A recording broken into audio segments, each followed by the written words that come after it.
చావులేని ఇల్లు, గొడవలేని కుటుంబం అన్నది ప్రపంచంలోనే లేదు.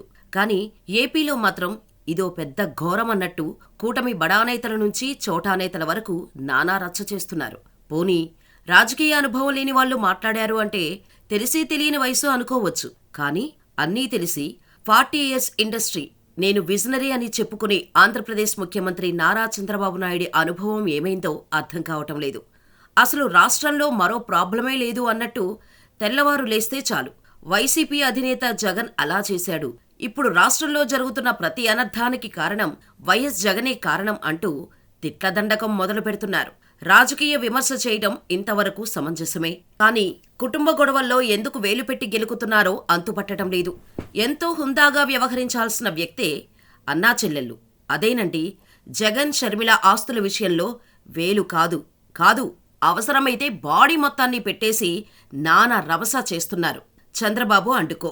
వైఎస్ జగన్ కుటుంబం గొడవల్లో వేలు పెడుతున్న చంద్రబాబు ఇంట్లో అసలు ఎలాంటి గొడవలు లేవా అంటే సొంత తమ్ముడే చంద్రబాబుకు వ్యతిరేకంగా బైకు ర్యాలీనే చేశాడు.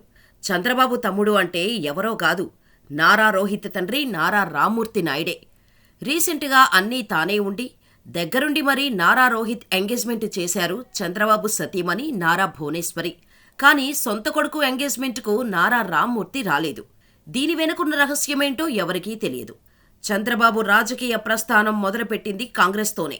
అప్పటినుంచే ప్రతి విషయంలోనూ అన్నకు చేదోడు వాదోడుగా ఉంటూ అన్న చెప్పిన పనిని తూచా తప్పకుండా చేసేవాడు రామ్మూర్తి నాయుడు. అలా 1994 ఎన్నికలలో టీడీపీ తరపున చంద్రగిరి నియోజకవర్గం నుంచి టికెట్టు దక్కించుకున్న రామ్మూర్తి నాయుడు కాంగ్రెస్ అభ్యర్థి గల్లా అరుణకుమారిపై ఏకంగా 16,000కు పైగా మెజారిటీతో ఘన విజయం సాధించారు. ఆ తర్వాత 1999లో వచ్చిన ఎన్నికలలో మరోసారి టీడీపీ తరపున పోటీ చేసి కేవలం 2,271 స్వల్ప ఓట్ల తేడాతో గల్లా అరుణకుమారి చేతుల్లో ఓడిపోయారు. ఆ తర్వాత జరిగిన పరిణామాల కారణంగా ఆ తర్వాత వచ్చిన ఎన్నికలలో టీడీపీ తరపున టికెట్ దొరకలేదు రామ్మూర్తి నాయుడికి. దీనికి కారణం చంద్రబాబు నాయుడు చేసిన రాజకీయాలే అనేది జగమెరిగిన సత్యం. సొంత అన్న కోసం అన్నీ తానే చూసుకుంటే చంద్రబాబు వెన్నుపోటు రాజకీయాలు భరించలేక 2003లో సోనియాగాంధీ ఆధ్వర్యంలో కాంగ్రెస్లో చేరిన రామ్మూర్తి నాయుడు చంద్రబాబుకు వ్యతిరేకంగా బైక్ ర్యాలీ చేశారు. అంతేకాకుండా అధిష్టానం ఆదేశిస్తే అన్నపై పోటీ చేస్తానని కూడా ప్రకటించారు. ఇక 2004లో ఇండిపెండెంట్ అభ్యర్థిగా పోటీ చేసి ఏకంగా 31,000 పైచిలుకు ఓట్ల మెజారిటీతో గెలిచి తన ఆధిపత్యాన్ని చూపించుకున్నారు. అయితే ఆ తర్వాత సొంత అన్న చంద్రబాబుతో వచ్చిన విభేదాల కారణంగా అన్నకు వ్యతిరేకంగా మారారు. అలా కాంగ్రెస్ పార్టీలో చేరారు రామ్మూర్తి నాయుడు. ఆ తర్వాత నుంచి రామ్మూర్తి నాయుడు బయట ప్రపంచానికి కనిపించకుండా పోయారు. ఆ తర్వాత రామ్మూర్తి నాయుడిని గొలుసులతో కట్టేసి ఓ గదిని నిర్బంధించిన వీడియోలు ఆ మధ్య బాగా వైరల్ అయ్యాయి. చంద్రబాబుకు వ్యతిరేకంగా గళం విప్పినందుకు సొంత తమ్ముడిపై పిచ్చివాడన్న ముద్ర వేసి బయట ప్రపంచంలోకి రాకుండా చేశాడు అన్న రూమర్ ఉంది. ఇది రూమరో లేదా నిజమో అని చెప్పడానికి కూడా ఏనాడు చంద్రబాబు ప్రయత్నం చేయలేదు. అసలు ఆ వార్తలనే ఖండించలేదు. పోనీ ఈ విషయం పక్కన పెడితే తెలుగుదేశం పార్టీ స్థాపించిన సీనియర్ ఎన్టీఆర్ పిల్లలు అయిన బాలకృష్ణ, హరికృష్ణ, పురంధేశ్వరి మొదలు మిగిలిన అందరూ ఎన్ని గొడవలు పడ్డారో తెలీదా? ఎన్టీఆర్ వృద్ధాప్యంలో లక్ష్మీపార్వతిని పెళ్లి చేసుకున్నాడని కుటుంబ బహిష్కరణ చేయడంతో పాటు ఆయన పెట్టిన పార్టీని లాగేసుకున్నారు. అంతేకాకుండా ఎన్టీఆర్పై చెప్పుల వర్షాన్ని కురిపించిన విషయాన్ని తెలుగు ప్రజలు మర్చిపోతారా? ఇదొక్కటేనా? తన ఆస్తిలో వాటాను తన రెండో భార్య అయిన లక్ష్మీపార్వతికి రాశాడన్న ఒకే ఒక కారణంతో ఎన్టీఆర్ చివరి రోజుల్లో కనీసం అన్నం కూడా పెట్టకుండా ఆయన సంతానం ఎంత ఏడిపించారో ఆంధ్ర ప్రజానీకానికి తెలియనిది కాదు. మరి ఎన్టీఆర్ సంతానం ఇదంతా మర్చిపోయి ఇప్పుడు జగన్ అండ్ షర్మిల ఆస్తుల తగాదాల గురించి మాట్లాడుతున్నారు. కానీ ఒకప్పుడు సొంత తండ్రికి వ్యతిరేకంగా గళం విప్పిన రోజులు ఒక్కసారి గుర్తు చేసుకుంటే అసలు బయటకు కూడా రాకూడదు కదా.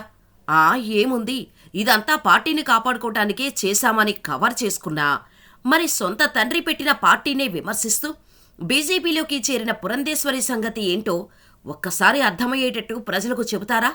తండ్రి పెట్టిన పార్టీని వదిలేసి భర్తతో సహా బీజేపీలో చేరాల్సిన అవసరమేమొచ్చింది?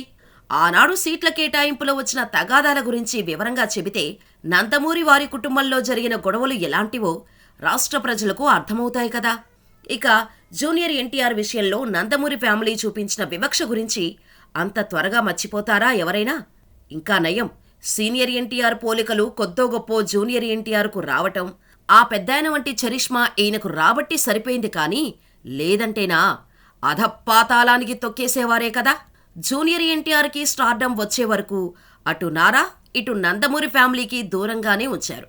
ఒకానొక టైంలో టీడీపీ తరపున ఎన్నికల ప్రచారంలోకి పాల్గొని యాక్సిడెంట్ అయ్యి చావు అంచుల దాకా వెళ్ళొచ్చిన జూనియర్ ఎన్టీఆర్ని పరామర్శించాల్సింది పోయి తారక్ ప్రచారం చేసిన ప్రతి నియోజకవర్గంలో టీడీపీ ఓడిపోయిందంటూ విషప్రచారం చేశారు. దెబ్బకి రాజకీయాలేంటో అర్థమయ్యి అప్పటినుంచి టీడీపీకి దూరంగా ఉంటూనే వస్తున్నాడు తారక్. మరి తారక్ని దూరం పెట్టిన విషయం గురించి మాట్లాడే ధైర్యం ఉందా రాజకీయాల్లో ఉండే నందమూరి వారసులకి? ఇక పార్టీ పెట్టినప్పుడు చెగువేరా, భగత్ సింగ్ అని, పార్టీ పెట్టాక స్వామి వివేకానంద, పెరియార్, అంబేద్కర్ అని ఉపన్యాసాలిచ్చి తీరా గెలిచాక కరుడుగట్టిన సనాతన హిందూవాదినేని కుక్కపెట్టి అరుస్తున్న పవన్ కళ్యాణ్ ఇంట్లో అసలు గొడవలు లేవా? మా బాబాయ్ దగ్గర గన్ను ఉంది, మమ్మల్ని చంపేస్తాడు, పెద్ద సైకో మా బాబాయ్ అంటూ సొంత అన్న చిరంజీవి చిన్న కుమార్తె శ్రీజ పోలీస్ స్టేషన్లో కంప్లైంట్ ఇచ్చింది. మరి అది గొడవ కాదా?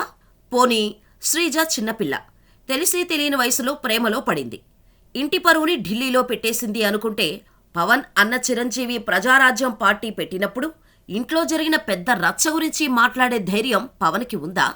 పార్టీ వ్యవహారాలు చూసుకునే అల్లు అరవింద్కు పవన్ మధ్య టికెట్ల విషయంలో ఎంత పెద్ద గొడవ జరిగిందో ఆనాడు ప్రజారాజ్యం పార్టీలో ఉన్న వారితో పాటు రాజకీయాల్లో ఉన్న ప్రతి ఒక్కరికీ తెలుసు. ఆ కారణంగానే జనసేన పార్టీని పవన్ పెట్టాడని తెలిసి మరి 3 పెళ్లిళ్ల విషయంలో ఇంట్లో గొడవలు జరగకుండా అయితే ఉండవు కదా. కానీ ఇంట్లో ఉన్న రామాయణాన్ని మర్చిపోయి జగన్ ఇంటి రామాయణంపై ఫోకస్ చేయటం ఎంతవరకు సమంజసం పవన్? నేను పక్కా హిందూ, సనాతన ధర్మాన్ని పాటించే భారతీయుడిని అని చెప్పే పవన్ అసలు క్రిస్టియన్ అయిన అమ్మాయిని ఎలా పెళ్లి చేసుకున్నాడు? పిల్లలు బాస్టిషియాన్ని తీసుకుంటుంటే ఏం చేశాడు అని అందరూ అడుగుతున్నారు. దీనిపై ఎటువంటి సమాధానం చెబుతాడో మరి. ఇకపోతే జగన్, షర్మిల ఆస్తుల విషయాన్ని భూతద్దంలో పెట్టి నిమిషానికో బ్రేకింగ్ వార్త అంటూ షర్మిలను జగన్ ఇలా అన్నాడు, ఆమె తల్లిని జగన్ అలా అన్నాడు అంటూ రచ్చ చేస్తున్న ఈనాడు అండ్ ఈటీవీ అధినేత ఇంట్లో గొడవలకు ఏమైనా కొద ఉందా? ఈనాడును స్థాపించి ఒక బ్రాండ్ ఇమేజ్ సాధించిన రామోజీరావు సొంత కొడుకు సుమన్ మధ్య ఎన్ని గొడవలు జరిగాయి? స్వయంగా కొడుకే రామోజీరావును క్యాన్సర్ వంటి భయంకరమైన వ్యాధితో పోల్చాడు కదా. ఆ విషయం గురించి ఈటీవీ డిబేట్ పెట్టే సాహసం చేయగలరా? పోనీ అంతెందుకు, రామోజీ తోడలుడు డాల్ఫిన్ అప్పారావు మధ్య జరిగిన గొడవలు రాష్ట్ర ప్రజలకు తెలియకుండా ఉంటుందా? ఎంత ఈనాడులో ఈ రచ్చ జరిగినా చెప్పకపోయినా మిగిలిన పేపర్లలో రాక మానుతుందా? ఇప్పుడు జగన్ వైపు వేలు చూపిస్తున్న ప్రతి ఒక్కరి ఫ్యామిలీలోనూ అంతులేని గొడవలు ఉన్నాయి. కానీ వాటిని సాల్వ్ చేసుకోకుండానే జగన్ సంపాదించుకున్న సొంత ఆస్తుల గురించి కేసు వేసిన షర్మిలకు వత్తాసు పలుకుతూ ఈ కుటుంబం ఆస్తుల గొడవ విషయాన్ని రాజకీయం చేస్తున్నారు. అసలు జగన్ ట్రిబ్యునల్లో పిటిషన్ వేయకపోతే ఆయన గతంలో తనకు కోర్టు విధించిన షరతులను ఉల్లంఘించినట్టు అవుతుంది. షర్మిల పాత్ర ముగిసిన వెంటనే టీడీపీ వారు మరో పాత్రను ప్రవేశపెట్టి జగన్ బెయిలు రద్దు చేయాలని సీబీఐ కోర్టులో ఫిర్యాదు చేసే అవకాశం ఉండేది. ఆ మేరకు టీడీపీ ఎల్లో మీడియా కుట్ర నుంచి జగన్ బయటపడ్డారు. ఇదే సందర్భంలో షర్మిలకు జగన్ రాసిన లేఖలో తన పట్ల ఆమె వ్యవహరిస్తున్న తీరుపై కూడా అభ్యంతరం చెప్పారు. కానీ కూటమి సపోర్టు మీడియా కొత్త కొత్త సిద్ధాంతాలు చేస్తోంది. జగన్ తన స్వార్జితమైన ఆస్తిలో షర్మిలకు వాటా ఇవ్వకపోతే అది అన్యాయమని చంద్రబాబు సహా అందరూ మీడియా ముందు మాట్లాడుతున్నారు. నిజానికి మన సమాజంలో ఎక్కడైనా ఒక కుటుంబంలో పిల్లల మధ్య ఆస్తుల పంపకం జరిగిన తర్వాత అన్న మళ్లీ చెల్లికి గాని తమ్ముడికి గాని తన ఆస్తిలో వాటా ఇవ్వడానికి సిద్ధపడే పరిస్థితి ఉంటుందా? కానీ జగన్ మాత్రం చెల్లి అన్న ఆప్యాయతతో ఆస్తులు విడిపోయిన తర్వాత కూడా తన ఆస్తిలో కొంత ఇచ్చేందుకు సిద్ధపడ్డారు. కానీ షర్మిల మొత్తం వ్యవహారాన్ని గందరగోళం చేసి వైఎస్ కుటుంబం పరువును రోడ్డు మీదకు తెచ్చేశారు. ఈ ఆస్తుల వ్యవహారం ప్యూర్లీ ఫ్యామిలీ మ్యాటర్. కానీ ఇందులోకి టీడీపీ, జనసేన, బీజేపీ నేతలు ఎందుకు తలలు దూర్చుతున్నారో వారి విజ్ఞతకే వదిలేయాలి. ఏది ఏమైనా కుటుంబ గొడవలు రాజకీయాల్లోకి తీసుకొచ్చి అది ప్రజల మీద రుద్దటం కరెక్ట్ కాదు అనేది ప్రధాన ఉద్దేశం. ఈ ఇంట్రెస్ట్ ఏదో ప్రజల సమస్యలు తీర్చేదానిపై ఉంటే బాగుంటుందని పలువురు విశ్లేషకుల అభిప్రాయం.